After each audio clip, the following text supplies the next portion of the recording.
del desempleo y también la ley del empleo temporal.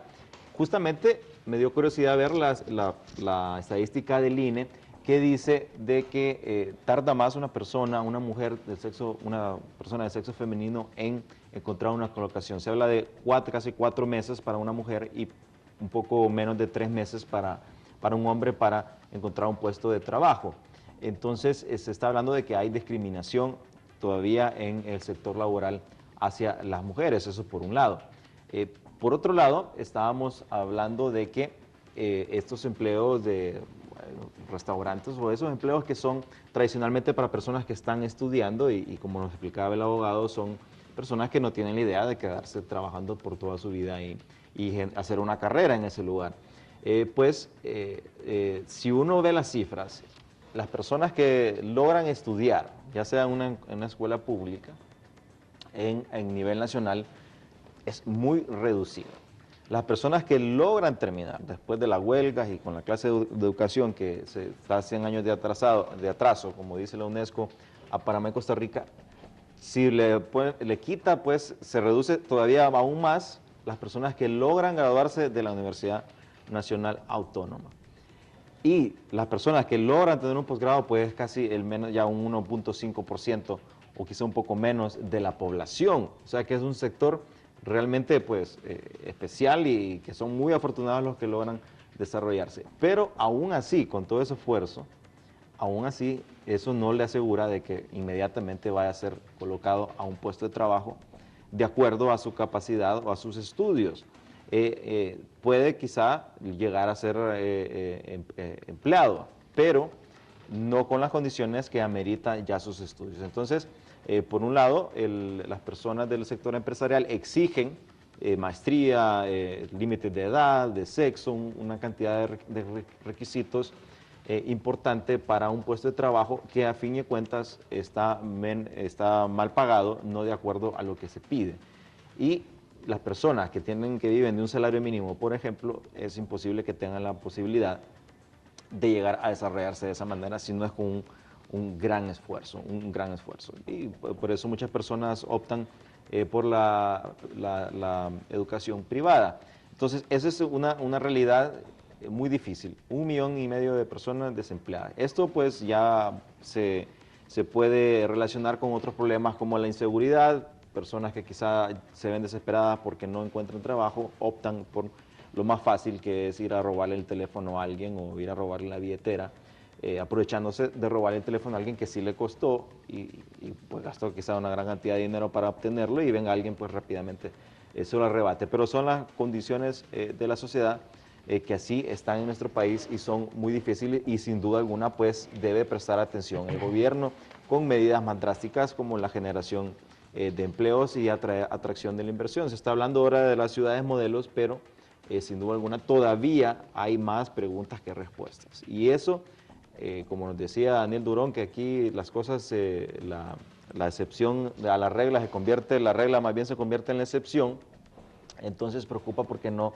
hay claridad. Y los políticos casi siempre, cuando hacen algunas cosas supuestamente por el bien común, pues sin duda alguna hay a veces, o casi siempre, hay intereses por detrás que le benefician a ellos y quizá coinciden con el discurso y entonces pareciera que están haciendo cosas buenas, pero en realidad siempre hay intereses que lo mueven. ¿Qué podemos esperar entonces de toda esta situación social que vive el país y cómo puede uno, pues el gobierno, qué podría hacer para poder generar estos empleos, aparte de atraer una inversión Sí. privada, externa?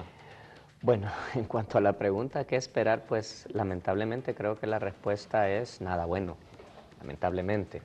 Sin embargo, eh, fíjate que ayer casualmente regresamos de un viaje que hicimos con nuestra familia en términos generales al, al departamento del Empira, a la ciudad de Gracias específicamente. Fuimos a conocer las aguas termales y toda esa zona. Y ¿qué te digo? Es maravilloso darte cuenta, como hondureño, porque cada vez que he tenido la oportunidad de conocer un lugar así, recóndito, escondido, en cualquier lugar del país, tenemos un país maravilloso, hermoso en toda la extensión de la palabra. Sin embargo, aparentemente nosotros no hacemos lo mejor para rescatar lo que es el país, tanto en su imagen hacia el exterior y etcétera. Tú mencionabas algo muy importante. ¿Qué pasa con el problema de las personas que se esfuerzan, que estudian, que desarrollan una serie de esfuerzos para llegar a tener una maestría?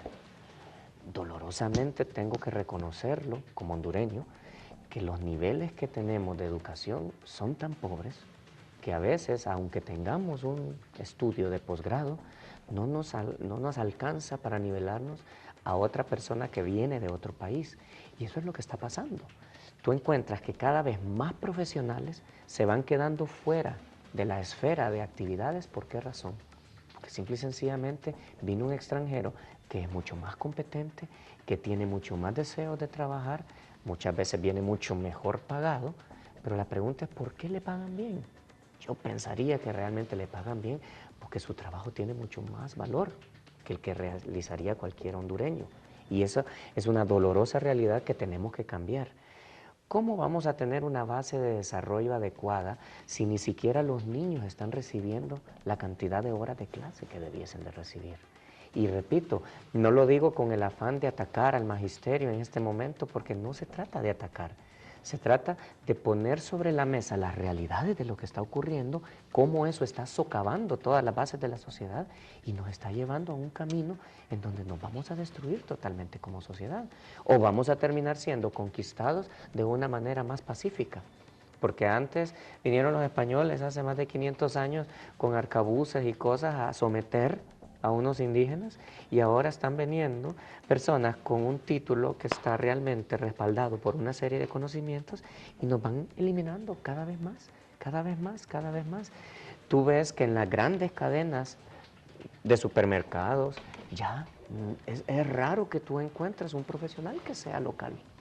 ¿Por qué? Porque simple y sencillamente no estamos teniendo los desarrollos educativos que requerimos para manejar el país. El país lo estamos entregando en bandeja de plata a otros y es un país, repito, maravilloso. Cualquier cosa que queramos hacer como hondureños, mis estimados televidentes, se ve detenido por un progreso que está con una cuña, ¿ah? Por cualquier razón. Si no es porque no tenemos clase. ¿Y por qué no tenemos clase? Porque hay una confrontación. ¿Por qué no tenemos salud? Porque hay una confrontación. ¿Por qué no tenemos condiciones adecuadas de empleo? Porque hay una confrontación. Debemos superar esa etapa. Y, ojo, no quiero decir de ninguna manera de que no hay razones para que existan confrontaciones. Claro que la hay. Pero la confrontación debe ser positiva, debe ser propositiva y no simplemente con el afán de atacar. Sí. Y quedarme con la palabra final. Con ideas. ¿Ya? Entonces, eso siento yo que es el problema. Y claro, por supuesto, ¿por qué ponía el ejemplo del viaje a Gracias ayer? Porque ahí hay una cantidad de posibilidades de trabajo que no tienen una idea. Es decir, los que no han tenido la suerte de ir, tenemos unas aguas termales que son más deliciosas que cualquier jacuzzi que tengas en un hotel. Y si hacemos un desarrollo turístico y hay suficientes hoteles en la zona, pero miraba, por ejemplo, ayer que comprábamos artesanía preciosa, lenca, genuina, nuestra. Llenamos el salón porque éramos bastantes miembros de la familia, éramos 18 personas las que fuimos. Y por eso llenamos el museo que había y las tiendas que había. Pero fuera de nosotros no había una sola persona. Ni turismo local, ni turismo externo.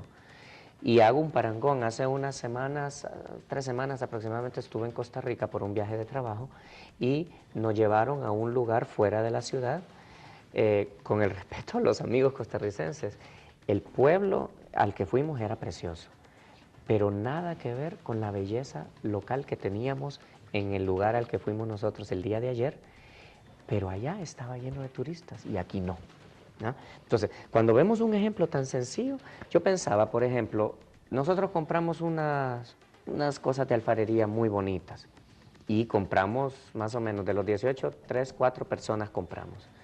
Si llegaran, aparte de nosotros, 10 grupos más como el nuestro, diariamente, que no es muy difícil, esa gente tendría un desarrollo económico envidiable. Sí, Honduras tiene un potencial, eso es innegable. tenemos un potencial, tenemos ventajas, por ejemplo, en la parte de turismo tenemos todo, somos un país 5 estrellas, literalmente, Sí. porque tenemos arqueología, tenemos las playas y el sol, la arena y sol, tenemos también la parte de los Bosque. pueblos, la parte colonial, la parte del turismo ecológico, bueno, tenemos todo. Bueno, precisamente tenemos unas fotos muy elocuentes que son personas que van diariamente a la Secretaría del Trabajo a buscar pues una posición y poder insertarse en la vida económicamente activa.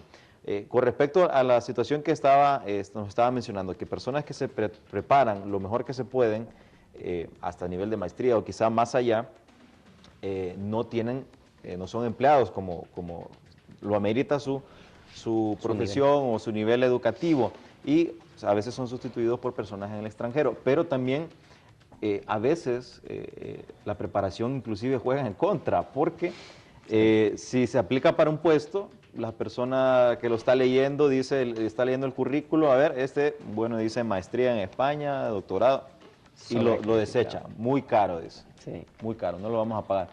Lo desecha y ni lo mira, o sea, no se pone a pensar, bueno, este me va a ser útil, lo voy a contratar como sea, sino que dice, no, este no me sirve porque está muy caro. Entonces buscan siempre como tener, inclusive las mismas empresas, un nivel como mediocre dentro de sus trabajadores. Yo he vivido situaciones en las cuales, por ejemplo, empresas de televisión, si por ejemplo los programas se miden por un rating, y tienen la idea de que si una persona tiene buen rating, se va a poner más caro, le va a pedir pues que le mejore el salario, etcétera. Y entonces, lejos de cuando una persona está teniendo un buen rating, lejos de felicitarlo y de incentivarlo a que lo haga mejor, le pasan diciendo, no, usted está mal, usted anda mal, mire, lo Sí. vamos a dejar porque lo queremos a usted, le tenemos aprecio, pero usted está mal, usted tiene que... Entonces, le manejan eso para que diga, bueno, esta persona pasa asustada, que lo pueden correr en cualquier momento, y no se da cuenta de que realmente va bien y no se va a poner caro. Entonces son mentalidades que hay en muchas empresas, y esto lleva a que no crezcan porque se habla de trabajadores incapaces, pero nunca ha hablado, por ejemplo, de administradores incapaces. ¿Quién capacita al administrador? Al jefe. Hay jefes que no se adaptan al cambio rápidamente. Bueno, son muchas situaciones que nos desemboca a esto, de tener una situación de desempleo. Lo del turismo, trágicamente, pues está íntimamente relacionado con la inseguridad. Una persona puede viajar afuera de la ciudad un poco, a los lugares aledaños, y si se le puncha una llanta a uno, o se le pincha o se le arruina el radiador, pues las posibilidades de que alguien pare a ayudarlo son mínimas. Además, por la posibilidad de que alguien pare para asaltarlo y terminar de robarle todo lo que tenga ahí. Entonces son la realidad que vive nuestro país, y se le pide a la Secretaría de Seguridad que con una patrulla sin gasolina y sin municiones vaya a contrarrestar lo que es la seguridad. Entonces es muy complejo, pero el Congreso ha hecho su parte con esta ley, queda la parte del gobierno, si es que envía un mensaje adecuado para atraer la inversión, pues esperamos que la situación mejore. Pero lo más importante es que todos nosotros mismos, como nos dice el abogado, pues olvidemos cualquier tipo de divisionismo y todos nos focalicemos una sola visión de país, aunque el mismo gobierno tiene un plan de nación que no, tiene dos, creo, uno que es el público y el otro que es el que nadie conoce, porque se toman muchas decisiones que no están, pero sí es importante que todos tengamos un mismo rumbo. Las partes generales sobre esta ley de empleo temporal para las personas que nos están viendo y tienen interés de pues, saber cómo está reglamentada esta ley de empleo temporal, ¿cuáles son pues, las generalidades que va a tener esta reglamentación? Pues básicamente la reglamentación, hasta donde conozco en el proyecto extraoficial, porque el oficial todavía no está publicado, lo que regula es cuál va a ser la modalidad en que se van a hacer las contrataciones, cómo se va a manejar el tema del registro en el Seguro Social, cómo se va a manejar la modificación de ciertos horarios cuando estás contratando por más tiempo y situaciones de esa naturaleza. Pero lo que yo quisiera rescatar en este instante es lo siguiente. Ya mencionamos la ley del trabajo temporal y su reglamento. También está el trabajo en el extranjero, que se firmaron los convenios tanto con Canadá como con Estados Unidos para que algunos compatriotas puedan ir a dar su mano de obra en ciertas plantaciones porque son actividades eminentemente agrícolas. Pero ¿qué es lo que sucede? Por alguna razón, la actividad sigue frenada. ¿ah? Y ahí es donde viene la problemática, porque no logramos romper ese dique que nos está frenando, que nos está frenando, que nos está frenando. Retomando, la ley del trabajo por horas lo que hace es rescatar espacios en los cuales no había ninguna actividad. Y yo creo que ahí estriba un poco la problemática de la falta de capacidad o de visión que a veces tenemos nosotros como hondureños. ¿Qué es lo que quiero exponer? Por ejemplo, y ahí viene todo el problema de seguridad también.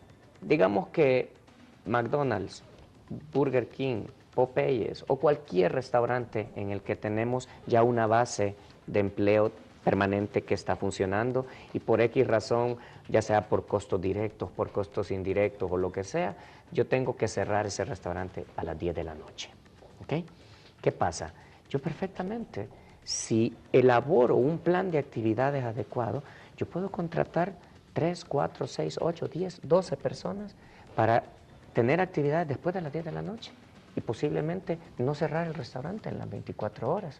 Si tengo un buen administrador, si tengo buenos meseros, si tengo un buen cocinero, etc. Entonces yo podría tener perfectamente una imagen de espejo de mi empresa trabajando 12 horas con un horario permanente y 12 horas con un horario de trabajo por horas, porque de eso se trata, de rescatar actividades donde no las puedo realizar por los costos que tiene la ley en términos generales. ¿Qué es lo que ha pasado con el Código de Trabajo nuestro? Que toda actividad tiene que tener un finco de 3 patas. ¿Qué es eso? El sector obrero, el sector empresarial y el sector estatal. Esas 3 patas son las que me van a definir toda la actividad económica. El gobierno definiendo las leyes y las condiciones, la empresa privada estableciendo la inversión y las actividades que permitan un desarrollo económico y el sector trabajador capacitándose para prestar el servicio más adecuado. ¿Qué sucede? Que aquí siempre cojeamos de alguna de esas 3 patas, porque muchas veces el Estado en su papel de definir las políticas de desarrollo laboral del país, lo único que hacen es generar condiciones que le tiran la carga a la empresa privada. ¿Eso qué incide? En que posiblemente yo podría contratar a 5 personas, pero con todas las cargas sociales que me dieron, a lo mejor solo termino contratando 2 o 3. Eso obviamente infla el desempleo. Segundo, el sector obrero en muchas ocasiones no tiene las capacidades o no tiene la voluntad para trabajar adecuadamente y entonces muchas veces la actividad no es lo suficientemente productiva y eso obviamente mina nuevamente lo que es la solidez en la actividad económica.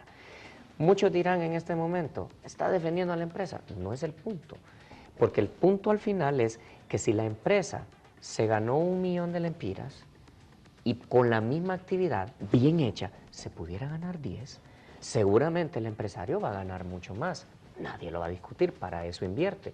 Pero si ganó mucho más, le va a sobrar mucho más y posiblemente va a poder invertir en que las capacidades y las condiciones de trabajo sean mucho mejores. O puedo contratar más. Porque, ¿qué pasa? Si yo abro un restaurante y me va bien, y tengo 20 empleados, y me va perfectamente bien, bajo esquemas económicos, puedo abrir otro y puedo tener 20 más. Y si me fue bien en los 2, ya lo puedo hacer en un movimiento multiplicador y tener 4 restaurantes en vez de 2. Claro, para eso se ocupa que haya una actividad económica que sea sana y que sea productiva y que beneficie colectivamente a todas las personas. ¿Qué pasa con lo de las ciudades modelo? Perfecto. La Lima, Tela, San Pedro Sula, La Ceiba en su momento nacieron prácticamente como ciudades modelo, porque nacieron de un enclave bananero. ¿Qué fue bueno, qué fue malo? No lo sé, pero sé que hasta el día de hoy muchas personas viven de eso, han vivido de eso y generaciones enteras han trabajado alrededor de esto. Entonces no es cómo se haga la actividad de la ciudad modelo, sino que cómo la administremos. Porque ¿qué es lo que sucede? Siempre pensamos que hay un as bajo la manga o algo debajo de la mesa y que hay una movida. Posiblemente. A mí no me preocupa que haya movida o que no haya movida. Me preocupa que la actividad económica sea bien hecha para que desarrolle los efectos económicos que requerimos como sociedad y que, por supuesto, el gobierno y el Estado se puedan percatar de que esa actividad se está desarrollando de tal manera y generen el marco jurídico que obligue o que dé las condiciones a que todo ese producto que se desarrolle en ese sitio se disemine en toda la sociedad. Porque el problema no es que haya dinero, el problema es que necesitamos dinero, pero muchas veces, aunque hay dinero, el dinero no paga el precio social que tiene que pagar. Entonces, cuando el dinero no se desarrolla adecuadamente y no va a ser reinvertido en la sociedad, en el empleado, en las condiciones de trabajo, en la salud, en la capacitación y en todos esos esquemas, entonces ese dinero es un dinero que no sirve para nada. Porque si se quedó en 2, 3 manos, cuando hay 1.500.000 personas desempleadas y hay 1.500.000 personas que necesitan una cama en un hospital y no la tienen, entonces definitivamente ese dinero no está pagando la cuota social que tiene que tener. Y yo creo que ahí estriba el problema y por supuesto, para cerrar, yo invitaría al amigo Durón, al amigo Baquedano, al COEP, a la empresa privada, a la empresa pública, a la microempresa, a todas, que busquemos un esquema en el cual todos los capitales, pequeños o grandes, paguen una cuota social y que ese dinero sea reinvertido de alguna forma para que podamos desarrollar más actividad. Inversión bien desarrollada implica más posibilidades de seguir invirtiendo y de seguir creciendo como país. Sí, bueno, influye grandemente pues el cambio de mentalidad de ambos sectores. Los empresarios, por ejemplo, bueno, la misma ley dice de que los obreros tienen derecho a participar de las utilidades de la empresa, pero más nunca de las pérdidas. Pero eso realmente nunca se aplica. Claro, hay de empresas a empresas, tampoco se puede partir de la deducción de que todas las empresas son multimillonarias. No todas las empresas son así, pero sí hay. Claro. Y esas que hay, pues tienen la posibilidad de mejorar las condiciones de trabajo de sus empleados y muchas veces no lo hacen. Y eso ha creado pues de que personas se aprovechen de esa coyuntura y tengan un discurso pues que promueve un divisionismo que les conviene a ellos. Pero se debe cambiar porque yo conozco empresarios que dicen, bueno, yo no voy a capacitar a mi empleado porque voy a meter dinero para capacitarlo y esta persona cuando está capacitada de seguro se me va a ir a otra empresa y la otra empresa va a salir beneficiada con el dinero que yo lo capacité.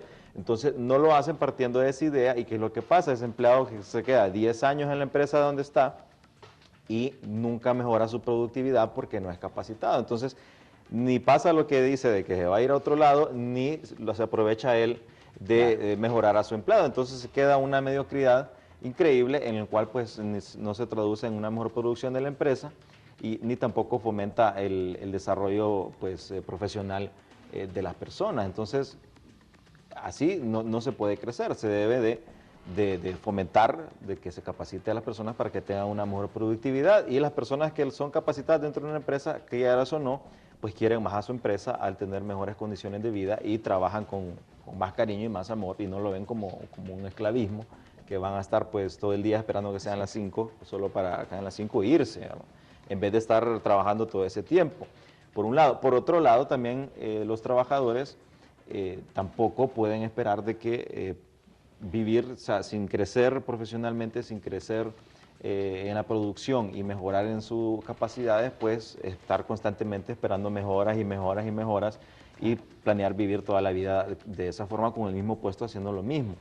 Entonces, pero también el Estado tiene que crear las condiciones de que esta persona tenga posibilidades de poder crecer. Y esto es lo que ha faltado en nuestro país. Estas son las imágenes que vemos diariamente en la Secretaría del Trabajo, personas esperanzadas por ir a buscar un puesto de trabajo, pero no son guiadas de una forma en que puedan tener mayor posibilidades de que sean contratadas.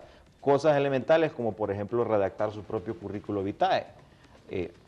Es algo elemental, el currículo vitae es la carta de presentación del trabajador y si lo hace bien o lo hace mal, eso da ya mucho que decir de la capacidad y eso hace de que sean eliminados. Personas así es muy común ver en el periódico los clasificados buscando una vacante o si no están en el Parque Central electricistas, lustrabotas, bueno, todo tipo de profesiones ellos ahí esperando a tener la oportunidad de que alguien les dé una oportunidad de un trabajo o que les den algún trabajo que hacer, alguna actividad aunque sea temporal, para que puedan ellos ganarse el sustento por lo menos del día y así subsistir. Entonces, es difícil, pero hay que ponerle ganas, hay que exigir al gobierno que haga pues lo que tenga que hacer. Sabemos, tampoco por descargo, no quiero decir que este gobierno es el culpable de todo, esto es algo que se viene arrastrando siempre, pero nosotros cuando vamos a las elecciones, pues el problema es que ellos mismos ilusionan a la gente en las campañas y les prometen el cielo y la tierra y rápidamente pues todo eso diluye, las promesas de campaña se diluyen rápidamente, entonces dejan a la gente con muchas expectativas. Entonces, empezando por ahí, pues hay que ser responsable con el pueblo y prometer lo que sí se puede cumplir y hacer el mejor esfuerzo para pues que no tengan tanta crítica o por lo menos tantas expectativas, pero lo cierto es que se eligen para que tomen decisiones y sean las adecuadas. La ciudad modelo pues va a ser una incógnita hasta que veamos un estatuto de la ciudad modelo realmente cómo va a ser, podemos ya comentar si podría ser positivo o negativo. Ahorita solo es una idea que se oye bien, pero dicho a la práctica hay mucho trecho y esperamos de que, bueno, a ver qué va a pasar, porque se habla hasta que pueda ser sometida a un referéndum o un plebiscito este estatuto, entonces no sabemos ni si va a ser realidad o no. Le agradecemos mucho, abogado, por estar con nosotros. No, ha sido un placer. Y pues nuevamente al pueblo hondureño decirles que si tenemos algún aspecto en el que vemos todo un camino negativo, creo que hay muchas cosas positivas. Solamente quisiera dejar un mensaje. Todos tenemos que hacer bien la parte que nos toca. Con solo que hagamos eso, vamos a salir adelante. Bueno, un buen mensaje positivo para que lo tomen en cuenta y nuevamente felicidades por el Día del Amor y la Amistad. Nos dejamos con el programa Cuentas Claras con Eddie Quintero.